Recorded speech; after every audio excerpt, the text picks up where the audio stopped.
should we get started? Good afternoon. Thanks for joining me at 4 p.m. right before some of you have other plans for the evening, so I appreciate the time and hopefully a little bit of energy later in the day. I'm Tanya Meisenholder. I'm the Director of Gender Equity at the NYU School of Law Policing Project, where I oversee the 30 by 30 initiative to advance women in policing. Prior to that, I spent most of my career at the New York City Police Department in a variety of roles, including Deputy Commissioner of Equity and Inclusion and Assistant Commissioner of Strategic Initiatives. It's really awesome to be back in Albany, although it looks a little different these days. I got my PhD here in, I don't remember the year, or I'm not going to tell you the year, but I lived here and worked with Albany and Schenectady Police Department as a crime analyst in the early 2000s. That's all I'll say about my age. You can do the math or not if you like. So great to be back here in this area and see some familiar and unfamiliar places. So why 30 by 30?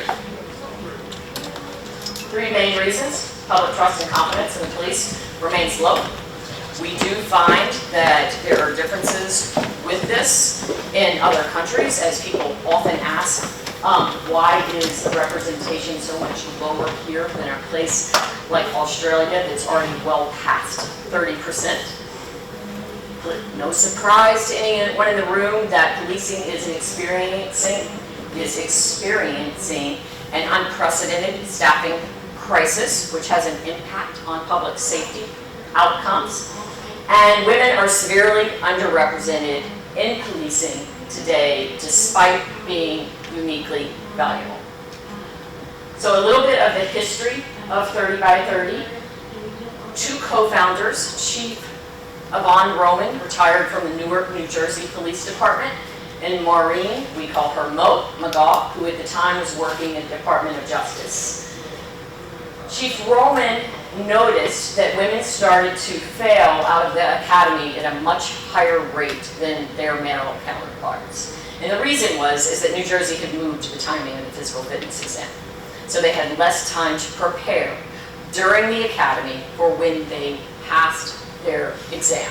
So what did Chief Roman do? She got together on the weekends with women recruits to make sure that they were physically prepared to take that physical fitness exam, because the state of New Jersey was not interested in changing that rule at the time.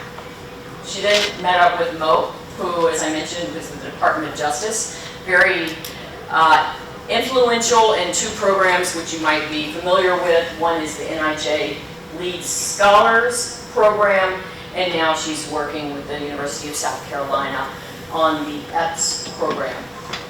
They bonded together and in 2018 brought together a number of stakeholders from across the U.S., police leaders, academics, all sorts of folks, and had a summit on women in policing and breaking barriers. What came from that, besides this lovely report, was a steering committee who spent the next 2 years really thinking about what the 30 by 30 initiative could look like. I was fortunate to be on that steering committee during my time at NYPD, and 30 by 30 officially launched in 2021, March. So what is 30 by 30? For those of you that think about a lot of the really great things that have happened in policing over the past couple of years, most of them start at the grassroots level.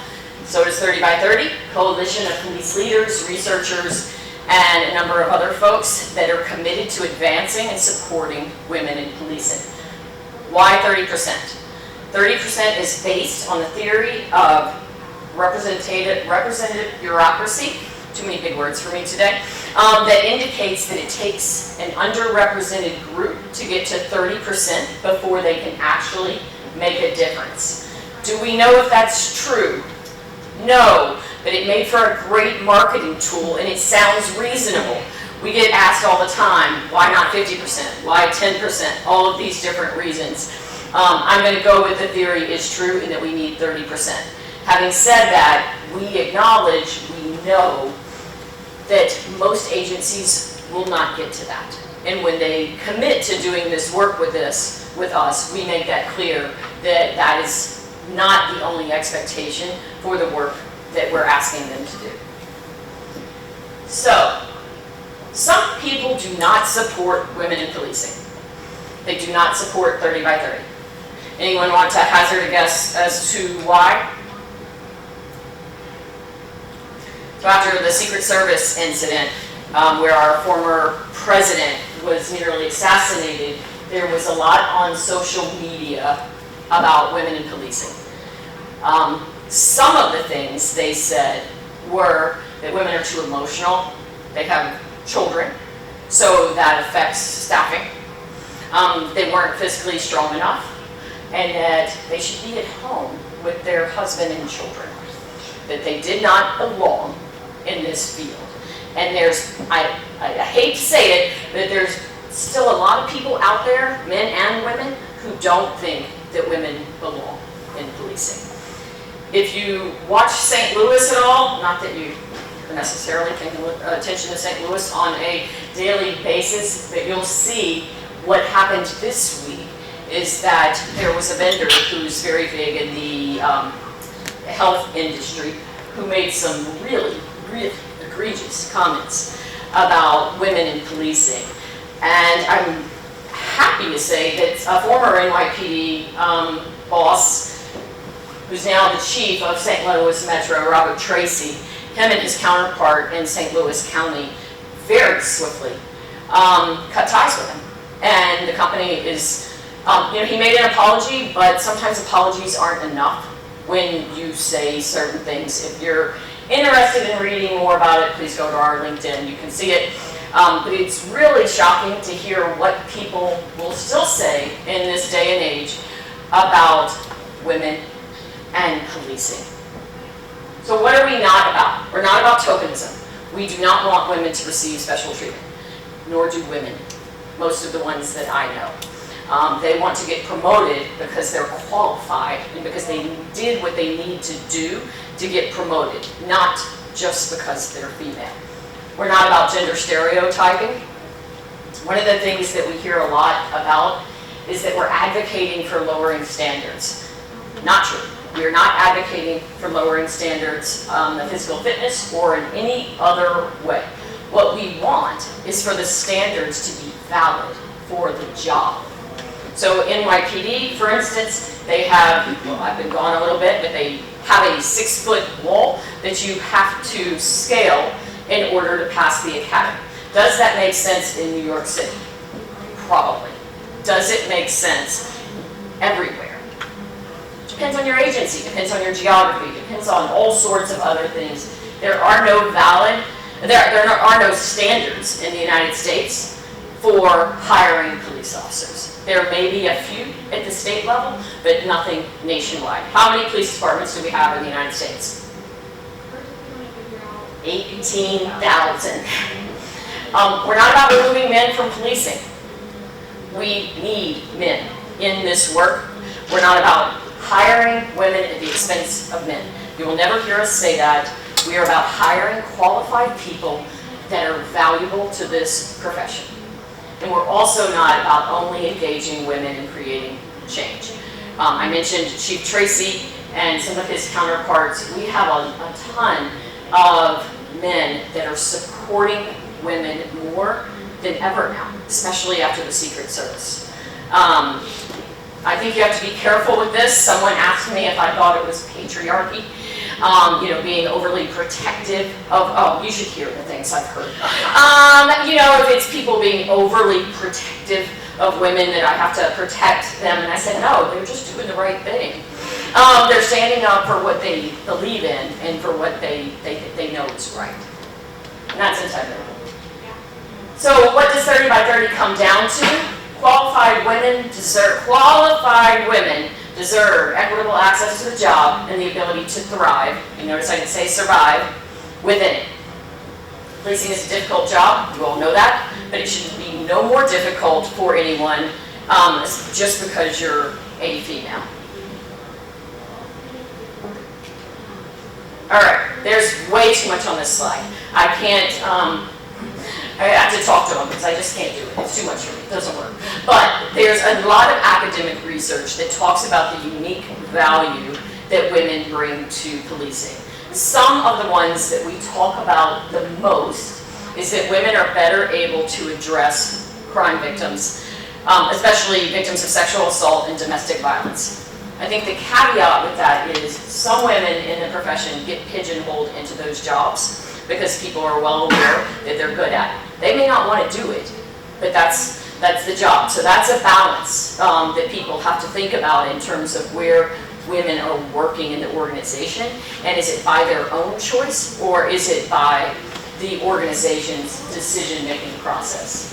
Women use less force and less excessive force.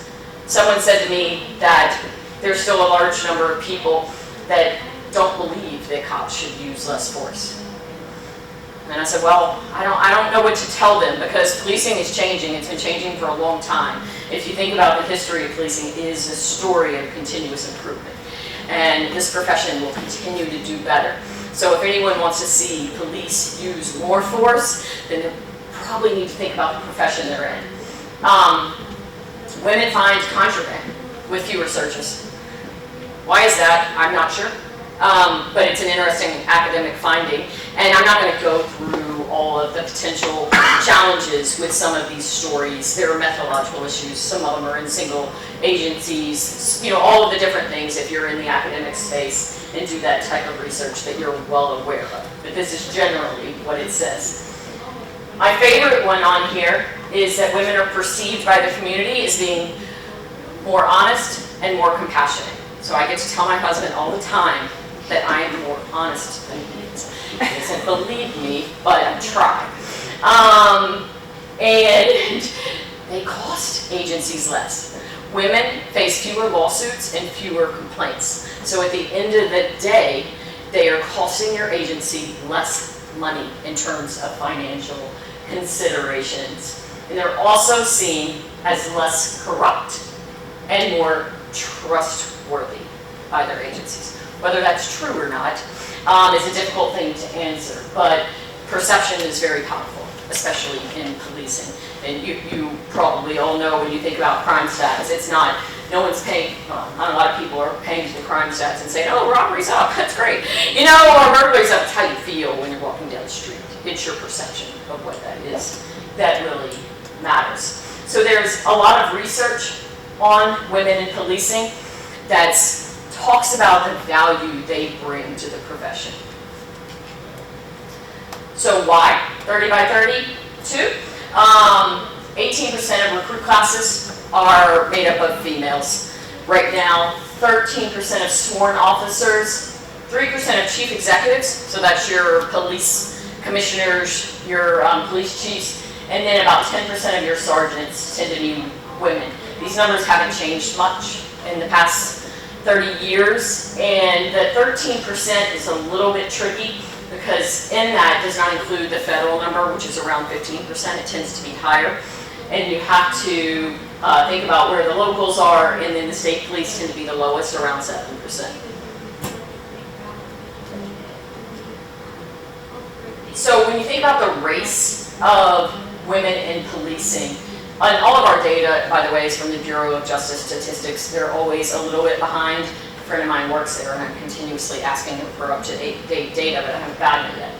But you can see that over the course of time, the percentage of white females has stayed relatively stagnant.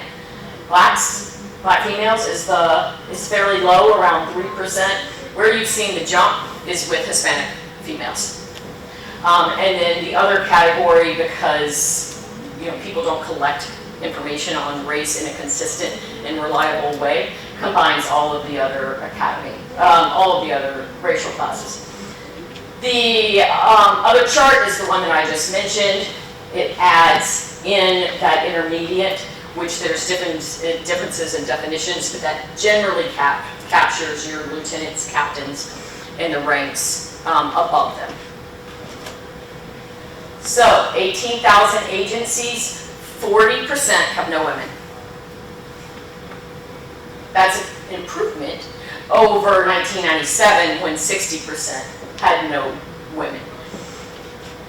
One of the caveats I would say about this is 70% of police agencies in the United States have fewer than 24 officers. So many of those agencies that fall into that blue category with no females are smaller, more rural agencies. The exceptions are universities. Universities tend to have more female police officers on average.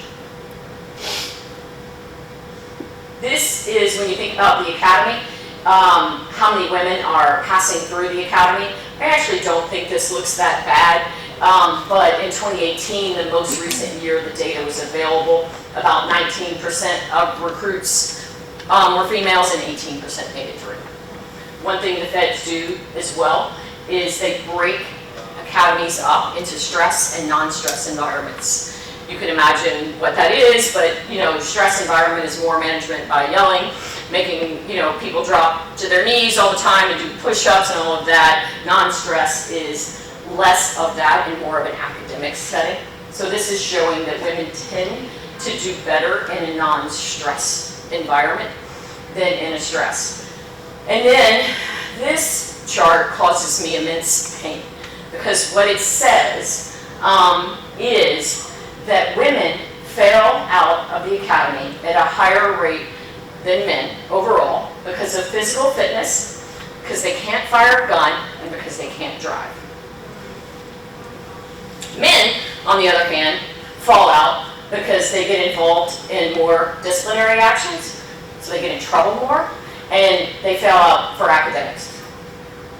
So my husband, who has 10 months to go, he thinks this is hilarious because he says that I can't shoot and I drive. By the way, I'm from Louisiana, I can shoot just fine. So I'm try and find some humor in these graphs, whether it's true or not. It is, unfortunately, validates some stereotypes that some of us tend to say. Surprises here? Nope. You guys are quiet. All right, let's talk about Chief Penny Harrington. Does anyone know who she is? She was the first chief of a major metropolitan agency, Portland, Oregon. So let's hear from her for just a minute.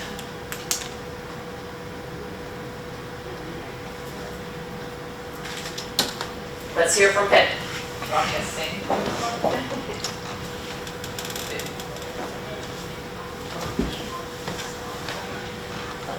Another part of the rules is rules, and one size fits all, was police uniforms. When we started taking these exams and applying for transfers and going out on patrol, there were no uniforms for women. None of the uniform manufacturers made women's uniforms. And so they took men's uniforms and they cut them down to fit us. Well, we looked like kids playing Halloween. It was terrible because, for example, the pockets on the shirt would meet in the front, and the crotch of the pants would hang down about half to your knees, and the slits on your arms of your shirts would be way up your arm. So it took several years, but we finally got uniforms that fit the women. And then bulletproof vests came out, and everybody was required to wear a bulletproof vest. Well, at that time, bulletproof vests were about this thick. They're made out of Kevlar. They had almost like a plate. They fit the men great. They just put them on, strap them on, they're ready to go. Women are made a little different than men. For women who were larger, their ballistic vests would go up this way and never come down. The next time they came in, they had holes cut in them. So I took the vest and I marched into the chief's office and said, "Hey chief, what do you think of these?" And he was furious. He just was furious. He could hardly talk. Now they decided that what they could do is that they could take the material, and remember, this is thick material. It might have been down to that thick. And they could mold it into a breast cup. Remember Madonna when she had the... That's what we had. we had bulletproof vests with these big pointy things coming out. And so we thought, well, maybe we could wear them and just run up against somebody and impale them on the wall. But other than that, we weren't wearing them. So the poor chief, I went back again. He didn't even want to see me walk in the door with a vest in my hand. And I showed him what they had sent us, and he said, I have had it. He said, I promise you, Penny, the next time you get vests in, they're going to fit, and they're going to be professional. And so he called around and found a place that would make molded cups to the size of the woman. And so we each had to go in and get measured, and then we finally got bulletproof vests that fit. Miss Penny, she passed away in 2021, but we were fortunate before she passed away to get many snippets. I just started over, sorry. Many snippets from her that were similar to that. Just an incredible woman with a great history of women in policing. She had her own story too. She didn't last as chief long, but that raises another issue that we'll circle back to in a few minutes. So there are significant barriers to women in policing. Some of them include male-centric recruitment strategies that are not appealing to women. Representation matters. If you don't see it, you are not interested in being it. I firmly believe that. So I love the dogs are great, the horses are great, that's lovely, it is appealing, but is it really bringing people into your agency? And what about the helicopters with the big, very well-built men with the ginormous machine guns? Is that the reality of policing in most agencies? So when you think about that, and you think about who you're targeting, do you continue to target criminal justice majors and military? If you do, I'm very happy because we want those people. But is that the only people that you're targeting? Are you thinking about the other pipelines or other places? Madison, Wisconsin is a great example. They've been doing this for over 25 years. Their chief at the time, who was not popular, he was very progressive, and he was very intentional about their recruiters going out and looking for accounting majors, social work majors, all of these different fields, because he wanted to build a force where he had those skills in his agency already. At the time, it was more progressive, and they also have 30% female recruits. So think about who you're targeting and in one way. And in what way? And yes, I'm joking about some of the recruitment ads, but if you take a look at them, you'll see what I mean.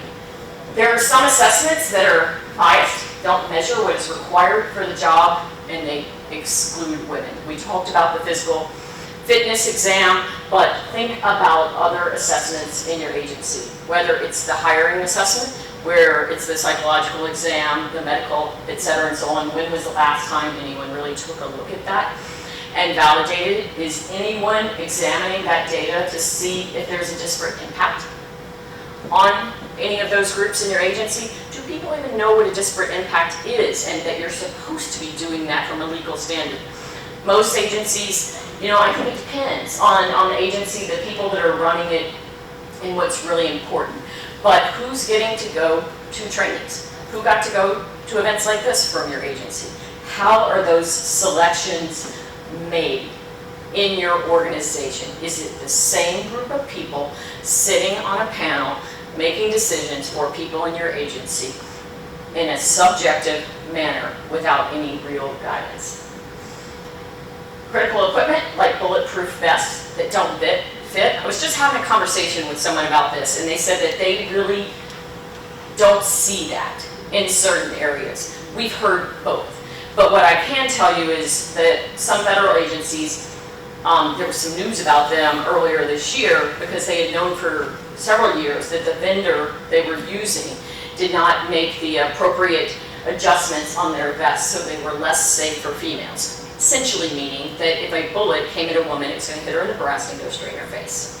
So why is there now federal legislation to try and push forward for the Department of Homeland Security to have proper vetting vests? That's the answer. So It may not be an issue in your agency, but it might. Everyone had plenty to say about the Secret Service agent that couldn't holster her weapon. I'm not defending her. I don't know her. I don't talk about tactics. That's not my space. But you have to think about things like duty belts, like all of these different considerations, and what are the gender differences that may or may not impact men and women differently. Poor or non-existent support for pregnant women, parents and caregivers, and sexual harassment is rampant in policing. If it's not in your agency, I think that's great. But the policing profession is well known for being one that is a higher rate of sexual harassment than in other agencies. What is sexual harassment? How do you define sexual harassment? I had EEO for many years. I'm not going to go into the definitions. Some people wouldn't necessarily think about crude jokes as sexual harassment, but I would urge all of you to think about the law and what actually falls into those categories. So when I started earlier in my career, one of the cops I worked with, he said, wow, he said, you have a really nice pedicure. And I said, thank you. And he goes, so that means you groom everywhere, right? Now, I've heard so many stories like that, so many stories, and if you haven't, great. But if you have, then you understand exactly what I'm talking about. The other thing I'll say about that is, I was younger, and I didn't say anything back. I didn't have it in me to stand up for myself. I just laughed it off, which is something that women and men do to assimilate into the culture that you're working within. So I urge you to think about that as well. So we did a series of national listening sessions because the academic research is fantastic and I love it, but it's really important for us to hear from women across the nation. So there is a documentary that's called Women in Blue that we use to provide snippets for focus groups across the United States and get women's feedback on their own experiences in policing. You know, to me, every experience matters. But there is no universal experience, and that's something that, you know, very clearly came out of this. We all have different identities made up of who we are, but there's, just like it is for a male, you know, it's really hard to talk about women as this really broad category and say that all their experiences are the same, because they are not, and some people have had really great experiences in policing. And that's some of what we heard, right? We heard from some women who said, I wouldn't change a thing. I had the best career. I had opportunities. All of the stuff that y'all are talking about, that never affected me. I would advocate for every woman I know to join policing. And really glad to hear that. We know policing is not a one-size-fits-all, right? Every agency is different. But we also heard things like this. The reason I'm leaving is because I have no support for parents, as a parent and as a caregiver. I'm leaving because I don't have training opportunities. I don't have the same opportunities that some others in the agency might have. Preconceived notions and conformity. So somebody asked one time, what type of woman joins policing? I don't know what you mean, what type of woman joins policing. Because there is perception by some that it is mainly women in the LGBTQ community, or some other type of woman that was raised a certain way, whether it's tomboy or whatever the hell you want to do it, but it's not like your typical female. I push back on that a lot. I struggle with it, but it is an idea out there that we have heard. And then, as I mentioned, what do women do to conform? If you're the only woman in a police department or in a division or whatever the case may be, do you act differently when you're in a room full of men all day? Yes. Do you do things? Are you really being yourself? And those are issues that come up a lot. Competition. There's a theory called crabs, not a theory, it's a little graph. Crabs in a bucket. So if you picture a bunch of crabs in a bucket, they're scrambling to get out. One of them gets high. and then somebody grabs onto them and pulls the rest of the crabs down. Sometimes women are not nice to each other. Sometimes we don't support each other. Sometimes you have great mentors, great guides, just great relationships, but we hear this often in policing. The idea that because there's so few, that there is enough competition that you are going to harm someone else that gets in your way so that you can get to the top of the bucket. Latitude for mistakes and held to higher standards. So I mentioned Director Cheadle. We sent out a letter on behalf of 30 by 30 after that event. We didn't comment, as I said a few minutes ago, on the tactics. That is not our place. It's not our business. We're not operational. What we did comment on is all of the rhetoric around women in policing as a result of that incident. And the other question that came up is, if she was a man, would she have been treated the same way? If you know anything about policing, if you follow any of the major players over the past couple of decades, you know there's been a number of women who have left the field either because they were asked to or they had to. And you wouldn't have seen the same thing happen to a man. I hate to say it, but it's true. The other thing that we see is the one and done, right? So everyone wants their first whatever. You get your first female police chief, and then guess what? You're done. Your work is done. You can get credit for that. You don't ever have to have another one because you checked that box. Doesn't necessarily happen the same way with males. People get really tired of advocating for themselves, whether it's people of color, LGBTQ, religious groups, whatever the case may be.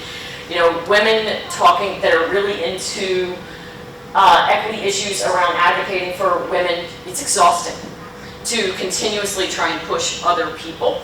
And that's what we heard from a lot of the women in their agencies, that they were tired of being the woman that was always raising her hand and saying, hey, hey, hey, what about the woman over here? Culture of disrespect towards women in the agencies, and how you just talk about women more broadly and talk about things that are unprofessional in the workplace, and a lack of accountability towards sexual harassment. The last thing they talked about is feeling isolated and that they didn't have a lack of support. Exclusionary networks, we've all seen that. You know, some of us have done it. But something that women feel very strongly is that it's, in many cases, boys' club, and they're left out of those events. So this is the research that I referenced briefly and said I would circle back to. So this is some work done by Robin Engel on use of force out of Colorado, and this is her slide. So, you know, for her, this was a really interesting finding that she didn't expect because she wasn't looking for gender differences. So she was looking at the number of injuries on use of force incidents during this time period. You can read that and see what it means.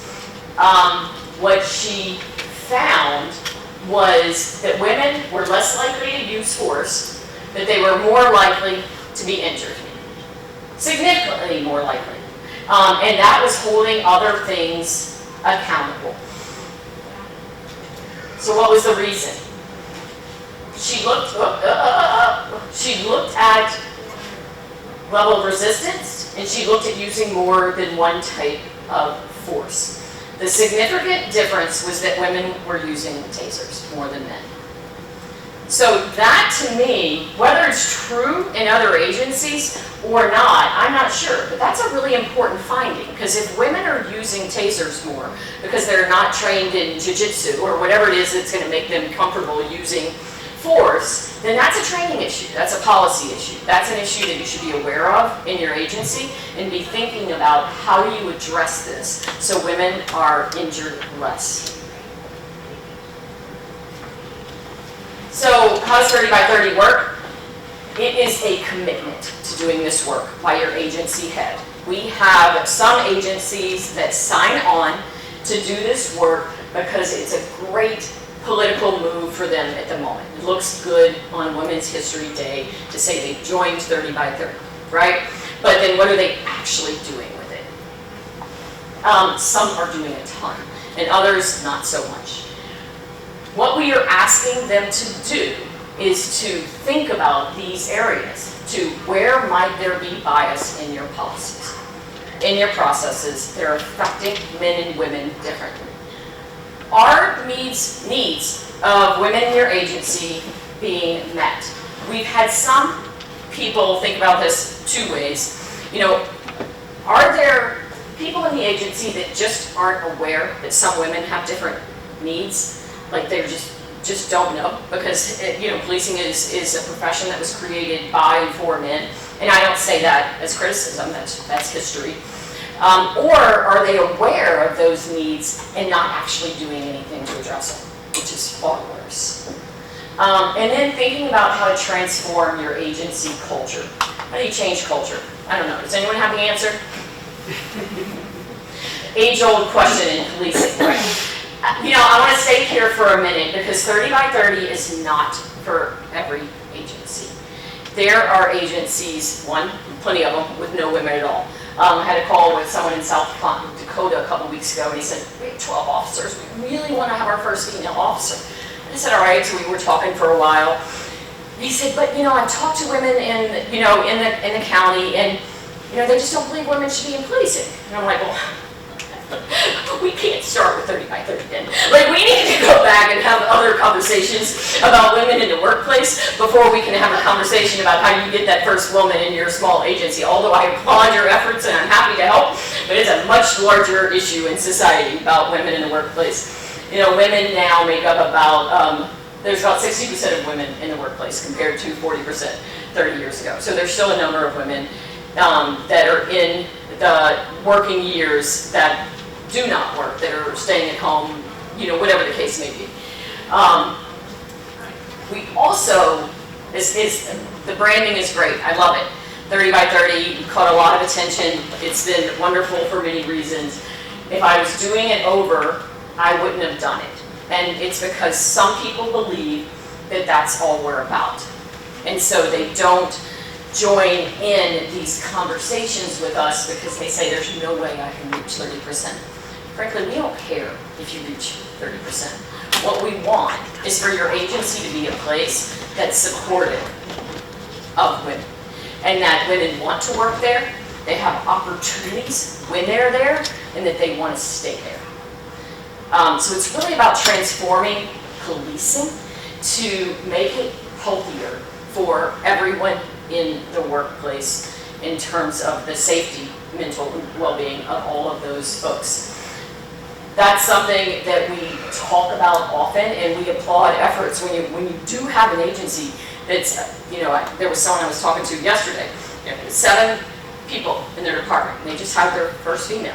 They're not getting to 30%, but oh my God, they just hired their first female in their entire history. Like, that is worth celebrating. So 30 by 30 is a commitment to thinking about the issues that are affecting your employees. And what we've heard from agencies is not only does it impact women, but it impacts other underrepresented groups. There have been some agencies that have said, hey, you know what, we have seen an increase in the recruitment of women, and we've also seen an increase in Blacks and Hispanics. There's something that they are doing, that they are putting out, that they are promoting, that is saying this is a good place to work. So when you think about your agency, it's a simple question. Would you want your niece, your daughter, or somebody to work in your agency? And if the answer is no, then you've got work to do. The other thing we need to think about in terms of recruitment is how we talk about this job, right? So my husband has 10 months to go. Do you know how many times in the past 10 months I've heard, this job sucks? It does suck sometimes. But, and I'm glad he's saying that to me, but when he's saying at our neighbor's house, when they have people that are thinking about what they're going to do for their careers, then that's a problem, right? Because you are the best ambassadors for your agencies. So you have to think about that. There are a lot of great things about policing. But if everyone's walking around talking about how bad it sucks, then what are we all doing for this profession and the future of it when we talk about these staffing issues all the time? There's a study out of Texas by Dr. Padilla, and she interviewed a bunch of women, and she said, would you advocate for women to go into policing? And she gave them 3 options: no, yes, and yes with caveats. So overwhelmingly, they said yes, but I would tell them the reality of what it's like to work in policing as a female. So I thought that was a really interesting and important finding from that research. So think about what you're communicating as your agency and the people in it about how bad it sucks or doesn't. So we have, that's a little bit lower now, we have close to 450 agencies that have signed on to commit to doing this work. They range across the country in terms of size and type of agencies, and we also have a lot of strong partnerships with police organizations and the federal government. Yesterday we received word that we got a $500,000 award from the COPS office to continue our work, so we were super happy about that, and congratulations to y'all's award as well. What progress have we been making so far? Improved recruitment strategies, I touched on that for a while. If you want to see a good example, I really like Mesa, Arizona. Their videos show like the humanity in my mind of what police officers really are. You know, moms going to soccer practice. You know, all of these different things and what that job entails. NYPD, I don't know if they're still using them, but a few years ago they had some that were very similar, that were really focused on interactions with the community, that I thought were very compelling, and I had a lot of positive feedback on those as well. We've seen a lot of support for parents and caregivers, including pregnancy and parental leave policies and changes to that. But what's the big thing with policies, right? Putting in place is great, but is anyone actually following the policy in the agency? Enhanced data and analysis to identify disparities. If you're not collecting the data and you don't have people that can analyze it, it's going to be really tough to find out what some of these issues are in your agency. We've seen agencies put in place things where there's less subjectivity in their assessments and thinking about how to improve them so they're more valid and fair for all the members of your department. We've seen a lot of discussions around mentoring and networking partnerships and making sure that you have people that can support you and guide you as you move throughout. You know, someone said to me, you know, or they asked me, does it have to be female, female, male, female? I said, no, all of my mentors were men. And that was just the way it happened for me personally. And I think I learned as much from them as they learned from me. And you learn pretty quickly too that, you know, it's a relationship for many, if you're talking about one-on-one mentoring, that's really important, that can help guide you. I had someone say to me that they didn't want male-female mentoring allowed at their work. And that was because they were afraid that the women would accuse the men of sexual harassment. So my response was something like, you have a much bigger problem if that's the automatic response by males in your agency to being in a position to mentor females, that something else is going on there that you need to dig into. But we've seen a lot of that, and as I mentioned, reports of 30%, but that's not the bottom line for us. Just a reminder, what it is making sure that policing is fair and equitable for everyone that works there. A couple of bills that we're watching. Washington State passed flexible work options for peace officers. So Senator Lubbock and now interim police chief of Seattle, Sue Rohr. And what that is, it is not for new officers. It is for officers that have already been trained, they're already experienced, they've been on the job for a while, but they can remain certified and remain in their pension system, but work reduced hours. And that is really good for some women that are at a point in their life that they're caring for, men or women I should say, that are caring for others. And it's also really good to help with the staffing crisis that we're having. If you have people that want to stay on the job, they just don't want to do it at the same pace that they were, Some agencies hire back some of their retirees as civilians. That's an option, but this is an option as well. Hawaii passed a bill. It was really hard for me to go there and help sign it. I mean, it was a tough week, really tough week, to push for all of their agencies, 5 agencies, to have 30% of females as a goal. Another bill that we're watching closely is the Providing Child Care for Police Officers Act that was introduced by Senator Gillibrand, among others, in March, and is going to a committee, I can't remember which one. So there is room there. It's mainly centered around providing pilot programs and grants for agencies with fewer than 200 officers. But on that note, a couple of agencies that we're actively engaged with is San Diego, who I can't say the first because 30 years ago, I think, NYPD had a child care center out in the courtyard that all kinds of crazy stuff was going on. Sorry for the NYPD people in the room. But there's other agencies over the course of time who have had child care efforts, but they weren't well documented and a lot of people don't remember them.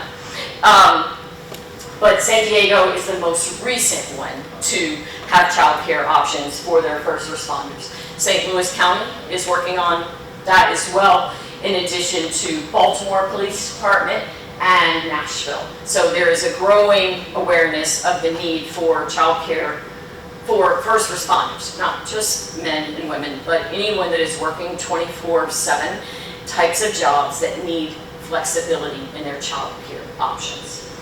And then, as I mentioned, the Ballistic Body Armor Act for DHS in particular, ensuring that people have properly fitting ballistic vests and other equipment.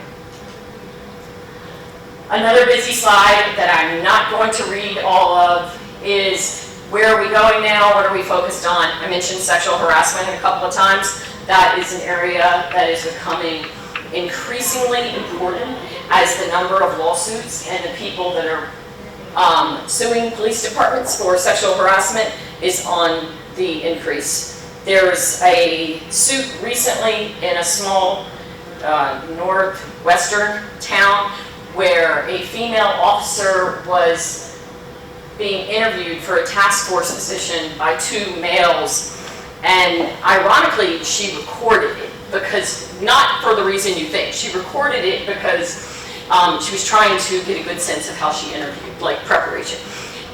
But what they asked her was, all right, our first question is, have you ever filed for sexual harassment? Anyone, for sexual harassment? Her second question is, which one of us would you like to marry and which one of us would you just like to bang?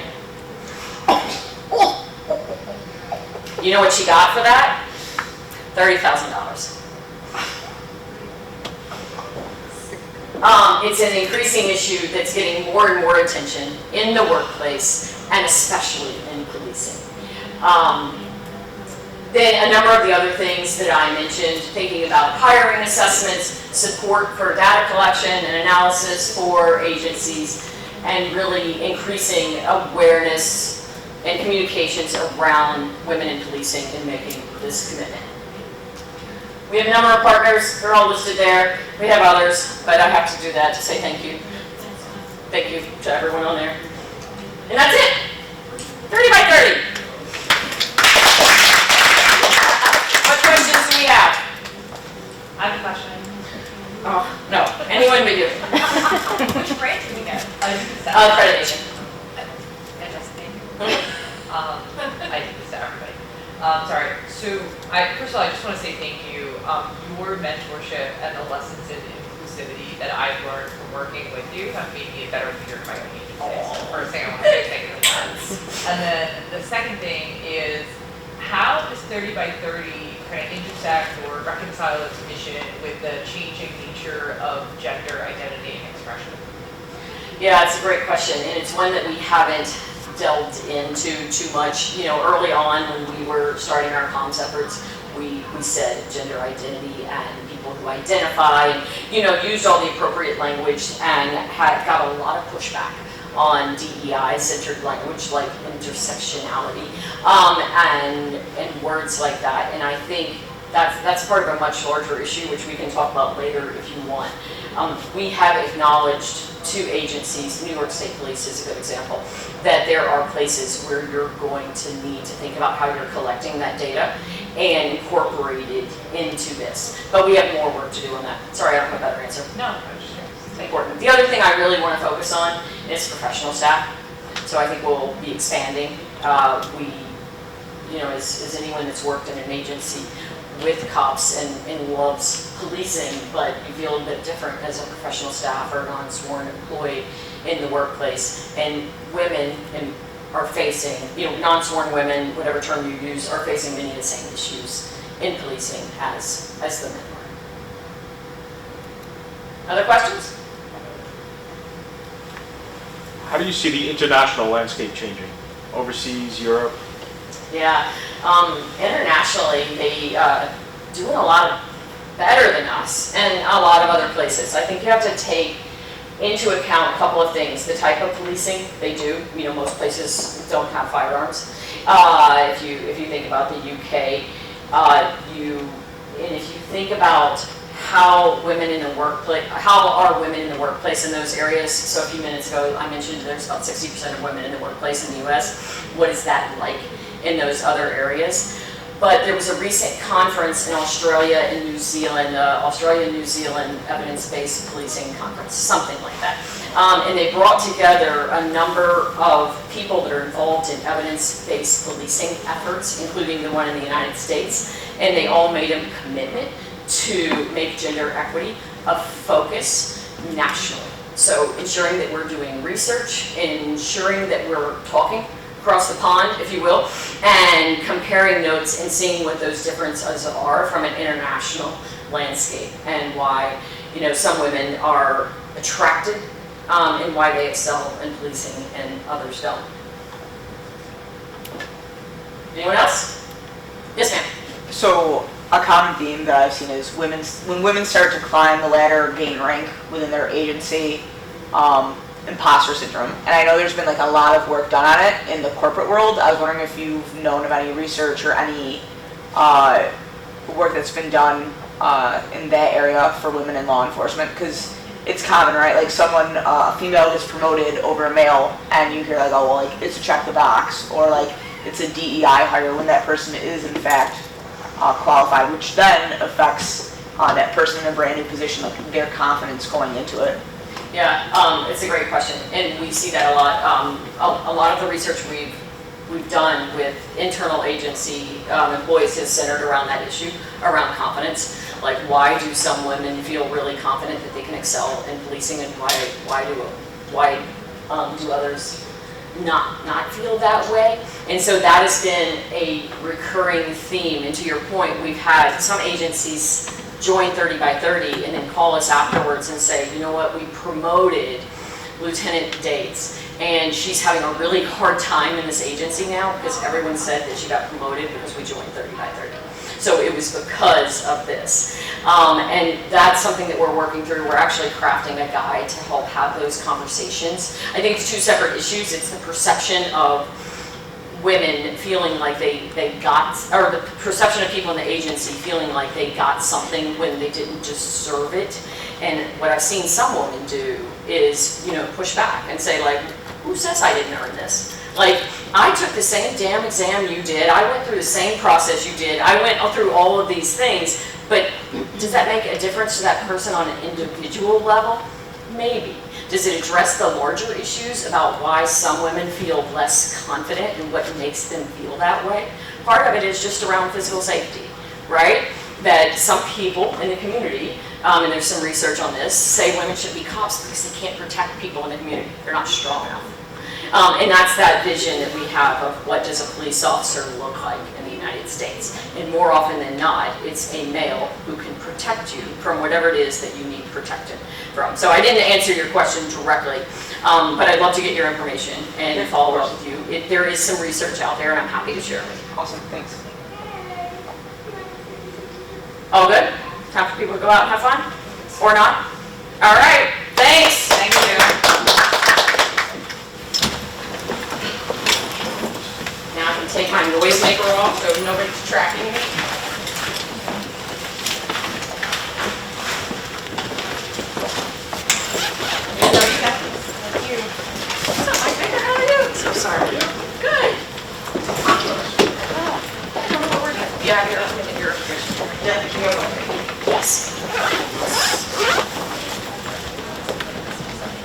Tanya TNYA? Yep, that's me.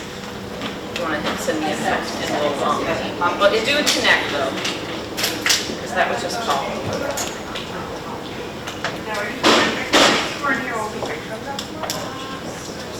I'll accept it, and then I'll send you a, are you familiar with that?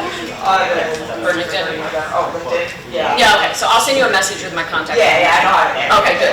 Yeah, no, I'm super interested in this work. I think it's super interesting. I'm also the only female supervisor in my agency. A lot of my work I'm doing now is getting, we have a good amount of female officers and different kind of teams. So it's like. I'll send you some. Yeah, that's what it is. I tell them like, for 2 structural times in my career, like 2 structural times, and structural side It's I crazy. had an area for the time. Everything's and sports, yeah, and it's one. When I got in, I was like, whatever. I learned from this, but I remember when I started. Okay, great, thanks. Oh my god, everyone's so mad, so it's, I wanna help them future development projects, but that's what I did, so I really enjoyed the presentation. We'll connect, maybe we'll schedule a call. Yes, I'm sorry. You don't work for me. I know, but I still can't. Our target, yeah, yeah, you can copy.